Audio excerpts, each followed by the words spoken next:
Hey everyone, this is Mouse Guy Channel here, and today it's going to be an introduction to trigonometric functions.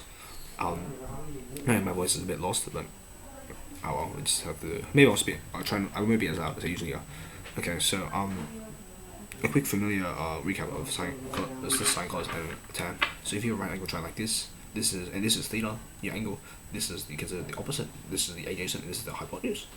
And if the hypotenuse is 1, this length is sine of theta. This is cos of theta.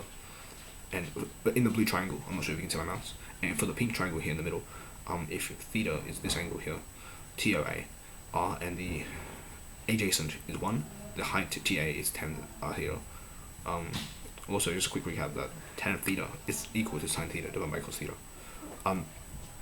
And well, in earlier years you'll probably be familiar with using it in triangles in some arbitrary measure. You're not understanding why. Here it's kind of a breakdown as to why this actually works. So we have to introduce a new concept that's called the unit circle.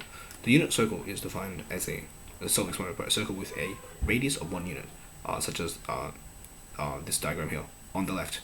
You see that if you put on the Cartesian plane, the coordinate, like, it touches -1 and 1, 1 and -1 for both the x and the y intercepts. And so degrees, I think you should be quite familiar with the protractor like this. For radians is a new term. And so if you have a so in this image on the left, if you have see in this angle here, the arc, so like this part here of the circle was 1 unit. This is then considered 1 radian.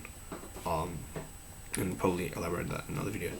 So here you can, and this is a new identity that you need to learn, but you have sine and cos is these lengths. You can infer that sine squared theta plus cos squared of theta is 1, and you'll be needing this later on.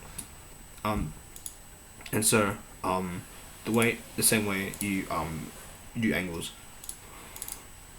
you start at 0.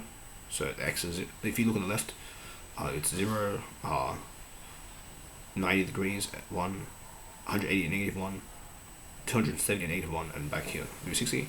Well, on the diagram on the right, because the radius is 1, circumference is going to be 2 pi, the form of 2 pi r. So this would be pi over squared, pi, 3 pi on 2 pi. And here it's just a table of conversion. So for example, if you have an angle of theta of 0, so 0 and 2 pi obviously are going to be the same because it loops around. And these are simply the values. For example, because sine is the height, at pi over 2 here it's 1, but obviously it cos to be 0. And because tan is sine divided by cos, when cos is 0, tan is undefined because you cannot divide by 0 quite simply. Okay. Yeah. So for the first quadrant, which would be here work on the left. So on the right, where the triangles are here. So this is considered the first quadrant, and then top left is second quadrant, bottom left is third quadrant, and bottom right is fourth quadrant.